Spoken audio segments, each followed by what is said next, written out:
We're on. All right. Hello, everybody, and welcome to The Office is Dead. Thank you all for coming to the sessions this afternoon. We're so happy to have you all. Hope they've all been super informative. My name is Andres Valencia. I'm one of the founders of Plotting and Scheming. Along with my business partner, Brittany, we put this conference together. And I've been an advertising exec for the past 15 plus years, working mainly in the digital and social space. And today I have the pleasure of having quite a few people here that will shine some light on a topic that I'm sure everyone is very much familiar with, which is the idea of the alternative workspace, and the idea that perhaps is the office quite dead. So to introduce, I want to pass it along to my fellow panelists. Hello, everybody. How about we start off with Natalie Chan? Sure. Hi, everyone. I'm the co-founder of Haus. We're a co-working space in Bushwick, Brooklyn, New York. We're currently kind of soft opening. There's some members, but yeah, New York is still pretty, we're still pretty cautious, just to say the least. Yeah. For sure. All right, Katie. Hi, my name is Katie Osborn. I'm the principal of Via Collective. We are a 7-person design firm located in Brooklyn, New York. We've been working out of a co-working space since we moved into office spaces, and everyone now is working from home. Absolutely. Thanks, Katie. How about you, Jay? Hey guys, I'm Jay Gelardi. I am the co-founder and CEO of Gypsy. Been in the ad industry about 20 plus years, running creative departments in the UK, Australia, and now the US. And Gypsy is a global agency with no fixed address and no physical space. And we have about 1,500 Gypsies all over the world, and we use a platform to pull together teams of specialists to service client briefs. So a unique model, but fit for the times. Absolutely. Thanks, Jay. Thank you, everybody, again for attending. Given the experiences and the practices of the folks on the panel, I'm sure they'll have a lot to say about workspaces. And quite frankly, a question kind of rose as I was putting this together. Should we even call it a workplace anymore? Quite frankly, this work from home experiment has been definitely blurring the lines of work-life boundaries for sure for everybody, right? So where we eat, it's also where we work, it's also where we play, sometimes drink. So it's been an interesting experience. But from it, I'm sure have emerged great lessons and maybe some cautionary tales. And we should, take those and help, in a way, it should help us as leaders kind of redefine and reimagine how work is done and what the role of office should really be, at the end of the day. And the folks here today will help us, and maybe in their own perspective, shine some creative and bold ways. So to kick it off, I just had the first question. How has this working from home experiment or scenario shifted your views or attitudes or beliefs on alternative workplace structures? It's an open question. Anyone can answer it. I don't mind taking that. I mean, Gypsy has been going for about 18 months. So I think, in many ways, this hasn't really affected the way we've worked. Obviously, it's affected all of our lives in a pretty huge way. But, we sort of re-examined the idea of the office a while ago. And I think, the thing that we need to do, especially as creative people, is think about like what our output is. We're charged with coming up with ideas. And I think if you step away from this and just think like, what is the best environment to generate ideas? And, we believe that going to a place with the same people every day and being in the same environment, and going to the same place for lunch and all of these things is just not conducive to original thinking. It like narrows the mind. So I think by breaking away from that, by enabling people to work in a way that is more comfortable to them, you can be more creative.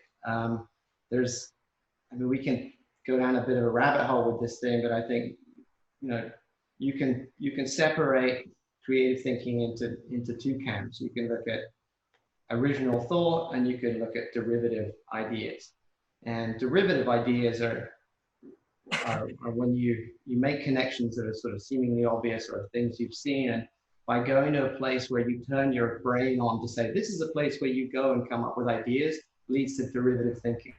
When you break out of that and you're free to have the mind wander, the subconscious part of the brain takes over, and that's where you get more original ideas. So just if we're sort of programmed to think that we need to go into an office, but this whole paradigm of going to an office for someone whose job is to be creative is anathema to the whole idea of creativity. I mean, and Jay, I guess that what makes your position unique here, and why I think the three of you are so important for this call, for this panel, is because your approach to this agency model had already, kind of demystified the thoughts of working from home and what that means and where workplaces should be. So you already kind of were ahead of the ball there a bit. I'd lovely want to hear from Natalie and Katie, because their perspective may be a little different given their industries and their companies. Yeah, I'll jump into that because I think our office is probably the exact opposite of Jay's, where we were in a space together, right? So we were in a co-working space.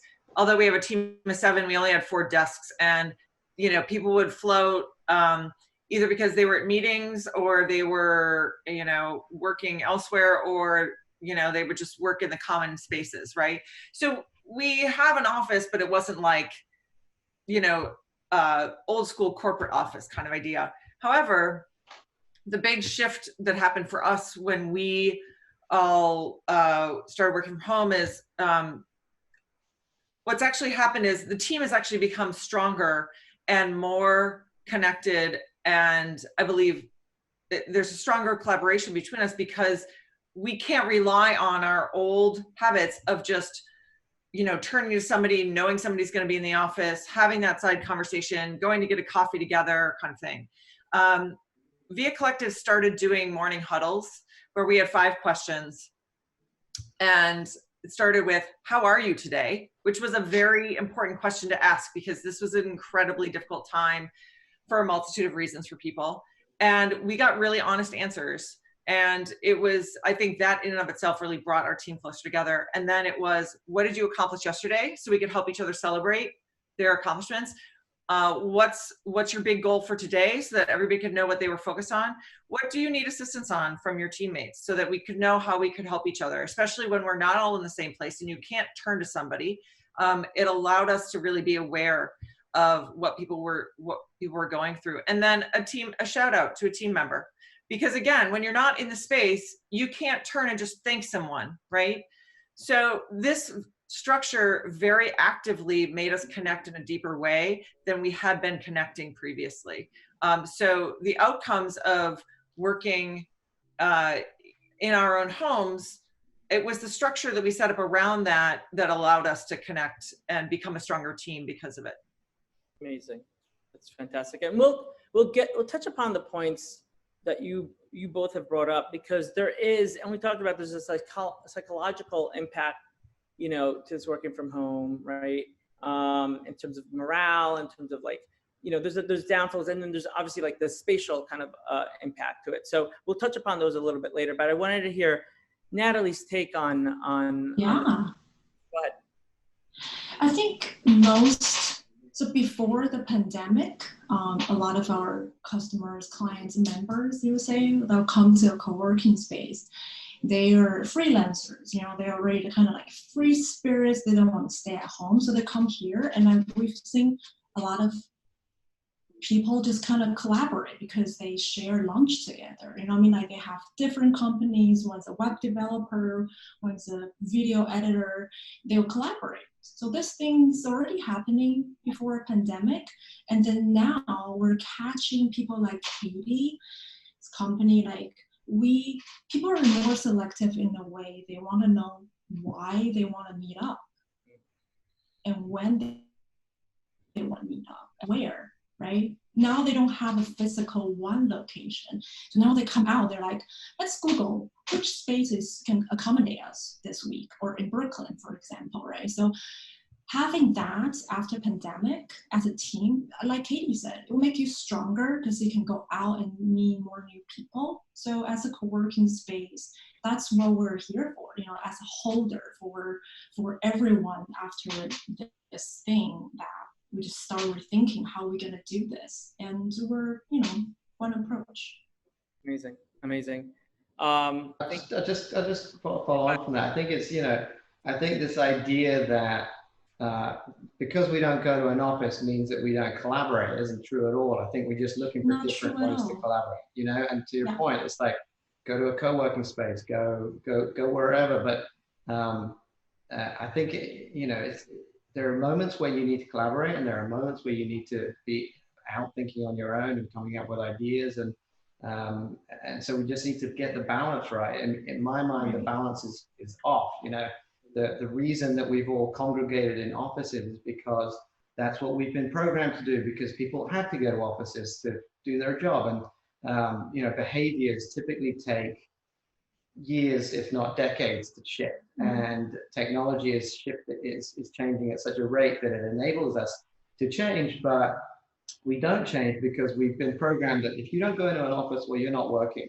And if I can't see you doing something, and you're not working. But again, it comes down to discipline. If you're disciplined enough and you can break out of that cycle, but still maintain like the focus on your work, I feel like it's better. It's better for your peace of mind. I mean, you touched upon this as well, Andres, that people are suffering the psychological effects, and this is a unique situation because people are, you know, hermited at home, and they're not having human interaction. But I think after this, I think this has to be seen as a massive opportunity to make a real step change in the way we work. And people have been forced into it, but I think the outcome is that as we step away and we step back into the normal world or a normal life, people are going to reassess the way that they've been working, because they've seen that it actually can work, and there are benefits. And there's a negative side to it too, but I think we need to readdress the balance. For sure. It's almost like the contrast, like after all the quarantine, you know, we were like enclosed for so long, and now we break through the boundaries, and we start rethinking about what office is. And then we go into those spaces and we're able to meet more people safely, of course. Yeah, that's amazing. From, you know, one side affected by virus, we have to stay at home. And then we start rethinking, it should be boundaryless. We shouldn't be going into an office just because we're told to. Yeah. I think, go ahead, Jason. I was going to add to this quickly. This is a really interesting conversation when you think about it from like the design of spaces, right? So my firm is a design firm that designs wayfinding systems in public spaces. So we do a lot of large scale spaces that are thinking a lot about the way people are going to be moving through physical spaces post-COVID or during COVID. Right now, we're thinking about it. But it reminded me of this book that came out in the early 2000s, or it was like 2012, 2013. It was called Quiet. It's the power of introverts in a world that can't stop talking. And the thing is that the office space was designed for a particular time and a particular world, and it just kept going in that direction. And technology has allowed us to adapt into more of this kind of a setting. However, that doesn't mean that the office actually works for everybody. And we have the subset of introverts, or maybe you're even somewhere in between an introvert and an extrovert, that the office was a really difficult place for you to be. And so there's got to be people out here right now that are just loving the fact that they don't have to go into an office. And so this whole new redesign I think that this experience, this experiment, is giving people an opportunity to talk about how they can still deliver, how they can still collaborate, how they can still be a part of a team without actually having to physically be in the same space with each other. And then the people that want to go to a space, what does that space look like? What is the design of that? What are all of the intricacies of architecture and environment that we're going to need to consider as an office? And safety. Yeah. Safety. Katie, you and Jay obviously, have instituted policies and structure and organization within your, Katie, you had that great example of like the 5 questions. Like, I feel sometimes that, with some workspaces that are not used to working from home, whose onus is it really to like make sure that those policies are put in place, that we put in structure and rigor to make those people comfortable, and I wonder, and is it both the upper management and, the employees themselves finding and individual teams? Is it like, whose responsibility is that? And I want to talk a little bit about how you all have been able to, instill new processes or still new guidelines into your businesses as people have been sheltered at home. I mean, I think the key, and I touched upon it already, is discipline. Like, this thing is like you're given the gift of freedom. Like, don't blow it, like be responsible. I think that the key in terms of putting the onus on yourself is to structure your day the same as you would, put the guardrails in place. Like, there's 2 things that typically happen when someone is suddenly allowed to work remotely. They either do nothing or they never stop working, and they're both bad. And so, like, I think you've got to, it's true. And it's damaging for your peace of mind, and it's damaging to the company the other way. So, I think you've got to put guardrails in. You've got to decide when you're working, when you're switching off, make appointments for yourself, make appointments to get out. The key is that, some of it will fall on management. We'll put these things in place, like regular catch-ups. There's so many tools out there that allow us to kind of, and this is not big brothery, but we can see what we're all doing in real time. So, and that was just never the case before. We work with collaborative docs. I mean, it used to just be Google Docs, but now you can work in like Adobe files and everyone's contributing in real time. It's like, so we can see all that stuff. The tools are there. I think, a lot of it is upon the individual to like put those guardrails in place and stick with it, because it's better in the long run. It reminds me of one of our first members when we first started 8 years ago. He was 23, literally like out of college. He was a web developer, and we just watched him over 8 years, just from this don't know what I'm doing, I can't get my invoice paid person, to now his company just like booming, right? And yeah, like you said, like Jay said, he couldn't, be disciplined, and you just kind of have to have trust in yourself and learn along the way. It's not that we can't do it, we have to be given the opportunity. Yeah, for sure. Is there, I often wonder, coming out of this experiment or in this experiment, has there any lessons been learned that are new, that you found, new insights of this new environment that you want to share with some of the folks on who are listening in? Is there a specific like tool or some sort of profile that you've built within your companies that came out of this time frame that you didn't think about? I'll tell you about a tool that I haven't, it's not that I use it now, but that I used to use early on, and I think is why I've always wanted to break out of the traditional office space. When I was a creative working in London, I'm someone who needs visual stimulus to come up with ideas, right? And very often now we turn to the internet and we sit and we surf through websites and we look for visual stimulus to come up with ideas. And again, it's like that's derivative because we generally dictate the search terms of what we're looking for. So it's already, we're making logical connections. So what we would do is, I was working at an agency in London, we would insist on getting brief first thing in the morning. It'd be 9 a.m., get the brief, go out, sit by the bus stop. It'd be me and my creative partner. Maybe there'd be 2 of us, 3 of us, 4 of us. We would wait for the first bus to come. It would be a double-decker bus. We would climb up top deck. There'd be a huge panoramic window. We would sit there on the top deck coming up with ideas. And we would ride that bus till the end of the line, wherever it was going. Didn't matter what bus it was. Get off the bus, wait for the next bus, get up, go. And we would do that all day. And we had this huge panoramic screen just throwing visual stimulus at us all day. So we were making connections. Well, what about the brand with that? And what about if we do that? Now, compare and contrast that to sitting in a beautiful white room, even if you're sitting on a $1,000 Barcelona chair and there's a Banksy print on the wall, you can't compare the two places to come up with ideas, because one of them you're getting constant visual stimulus that's making these odd connections that you would never normally make, and the other one you're sitting in a white box that's saying come up with ideas about this brief, which just leads to the same derivative thinking. So do things like that. Get out, go to a gallery, go to a museum, go out and explore and switch off. Yeah, I think that's such a great idea, Jay. Many times we're so tethered to our desks and to our office environments that we forget that there's a world outside to explore that could inspire, especially in a creative environment, right? Field trips to the museum and I remember some of my creative folks would just do that on their own, just to just get out and see what's out there and collaborate with your colleagues. So I love that idea. Katie and Natalie, any tips or lessons or things that you learned this time that you want to share with the folks on the line?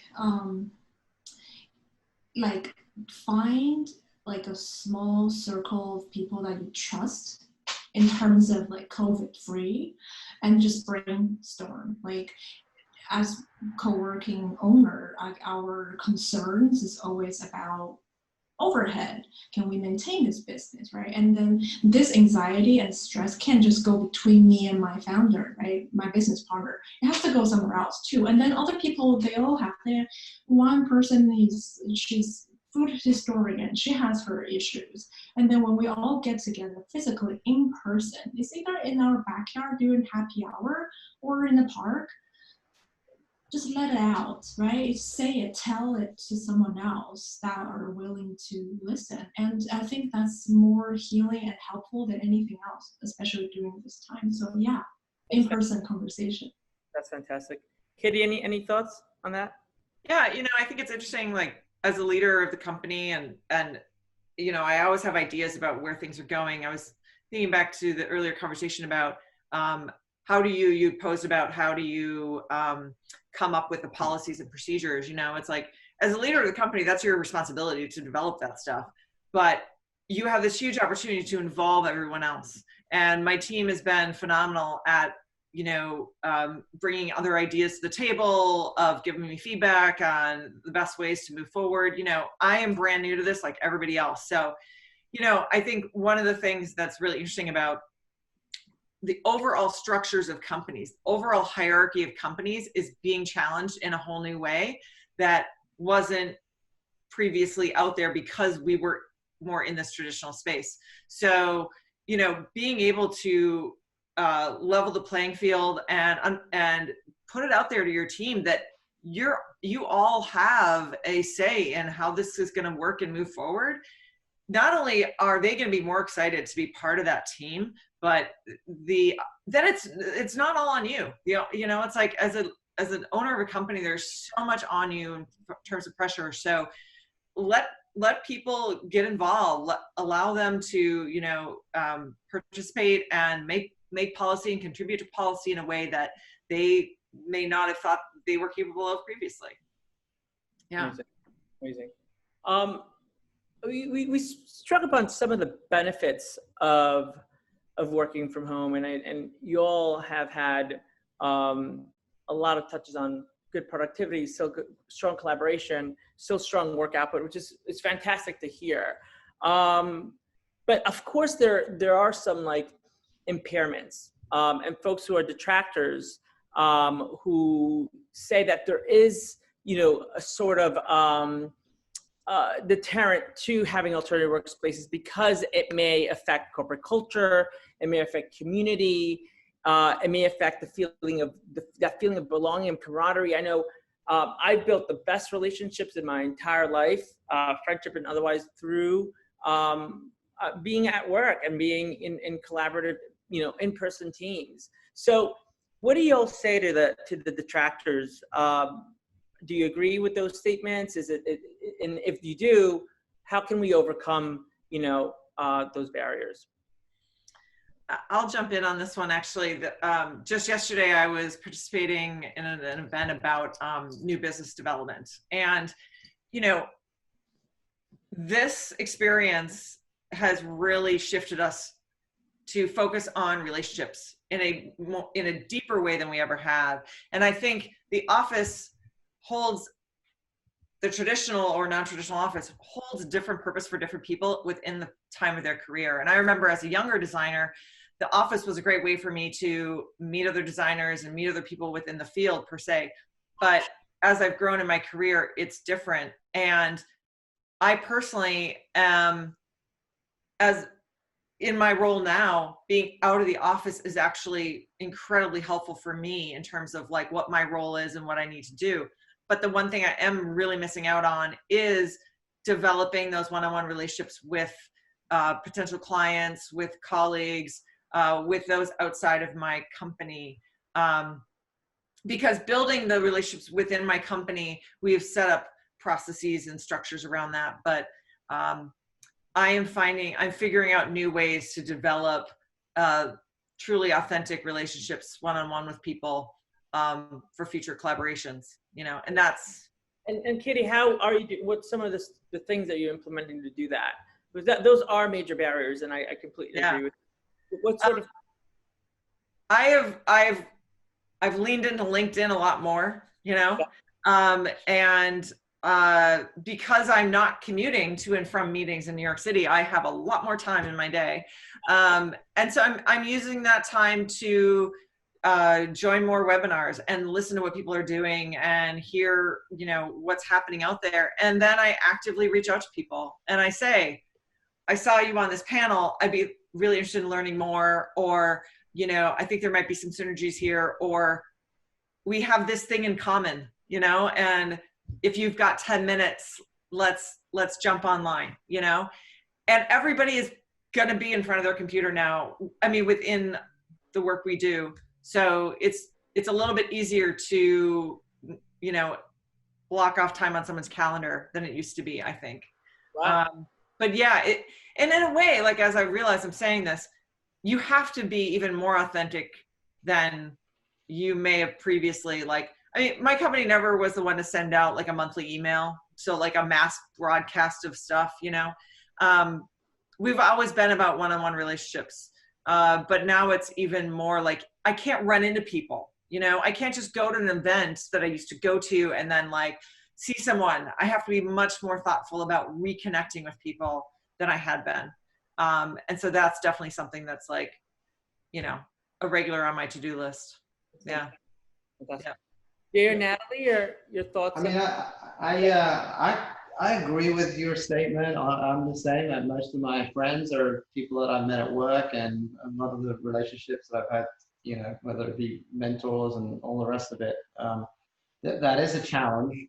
But I think, again, it's about the paradigm that we're dealing with. Like, what is the office? Now, just because we work remotely doesn't mean that we can't get together. I think I worked in the UK for a number of years and in Australia, and particularly in my industry, the ad industry, the social side of it was incredible. You know, everyone met up, everyone went to the same pubs, everyone used to hang out, everyone knew everyone in every industry. Moved to LA, it's not like that at all. Everyone goes home after work because they're driving, whatever it is. So that social fabric does not exist. I think in the US, you know,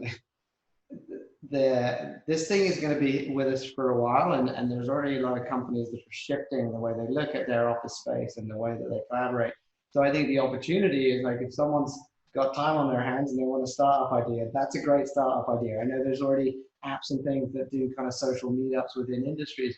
But I think that is going to be a boom a boom category because people need that human interaction. They want to chew the fat about their industry, and right now they're just not because they don't have the face-to-face interaction.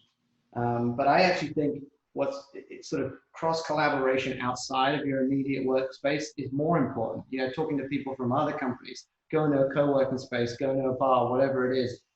Breaking down some of those barriers. I think people tend to just sort of sit in their own little "you can't sit with us" gangs, and breaking down a lot of that stuff and just talking to the people around them. I think that's an opportunity. It's a business opportunity because we're not going back.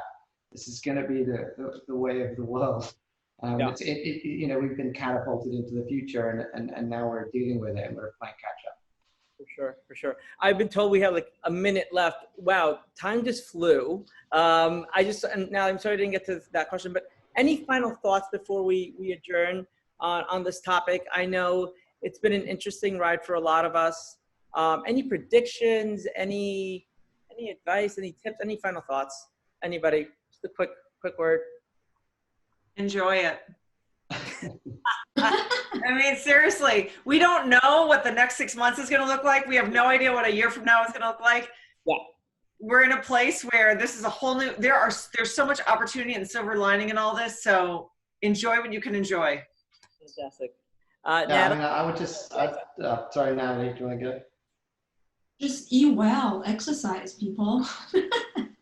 Anything else, meh, we'll get through this. I love that. Jay, any thoughts? I just think this is an unparalleled opportunity that we have. Like, these things just never come around. We can actually, it's human nature to just do things the same as they've always been done. And that's what we do. We just make incremental changes, and things take years to, like, suddenly we have a blank slate. Sit back and look at the best way to do what it is that you do. Now think about all of the things, the way that you used to do it, and look at this as an opportunity to rewrite that, because this won't come around maybe ever again. So. Awesome.